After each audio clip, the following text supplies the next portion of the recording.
Good evening. In the summer of 2016, Longbox of the Damned shared with you a nightmare.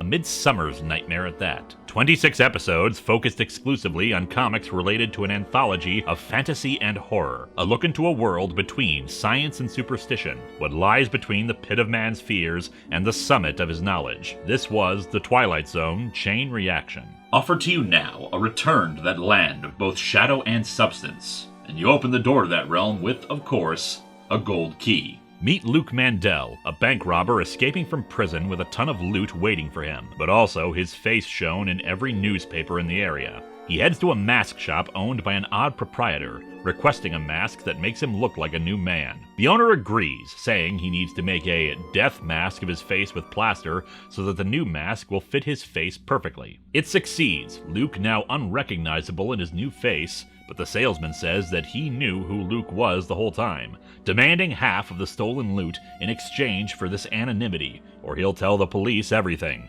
Luke agrees and retrieves the money from his associate who had been holding it, but the man attempts to betray Luke, forcing him to kill the man. As he flees, one of the crowd takes a photo of him, meaning his new face will be wanted for murder. He returns to the mask maker, demanding he get his face changed again. The mask maker only agrees if he gets all the rest of the money, but Luke refuses, saying he can just remove the mask and do his time for bank robbery without worrying about a murder charge. However, in his struggle with the mask maker, he is once again forced to kill, and learns too late that he isn't wearing a mask at all. His face legitimately has changed. It is his death mask now. After the comic recounts the tales of phantoms from the past, ghost houses destroyed in war, lost submarines reappearing, all that, we get a tale not of the dead, but of survival. A nameless man awakens alone on an island with no memory of who he is or how he got where he did. He soon encounters strange creatures, dinosaur-like monsters, as well as ferocious predators normally found in such environments. He soon takes to acting on his survival, finding shelter, learning how to kill and cook the meat of the animal life around him, and how to create primitive tools to aid his survival. After a year, he is captured by a group of men, though he does not recognize them as such thanks to having devolved into a more bestial state himself. The leader of the group explains that this is Professor Fenton, a noted and celebrated archaeologist. Fenton and the man had gotten into an intellectual argument, whether man had softened because of centuries of advancing technology and leisure. Fenton believed that man in the modern age could survive without creature comforts if need be, and so they put their theory to the test. Fenton's memory was wiped, and he was left alone to fend for himself on the island for a year. He has proven the test. But who was the real winner, since Fenton is now more beast than man? The real winner was the audience, of course. But someone who isn't winning is James Henry, and this is the story of his curse.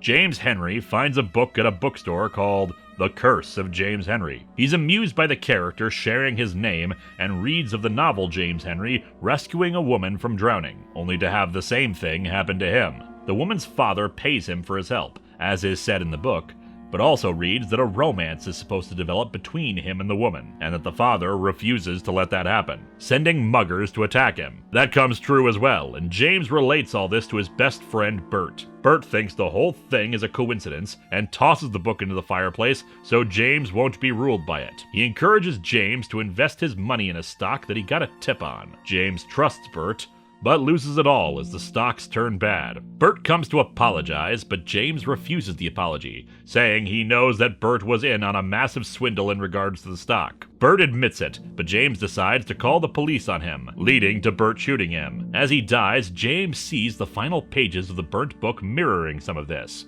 but noting that Bert would hang for his murder. Some curses, however, cannot be broken. We can only attempt to endure them, or embrace them, as a certain ghoulish figure that owns the Longbox has done for 10 years. And perhaps tomorrow you will see him again, as he opens this box to more horror stories worthy of the Twilight Zone.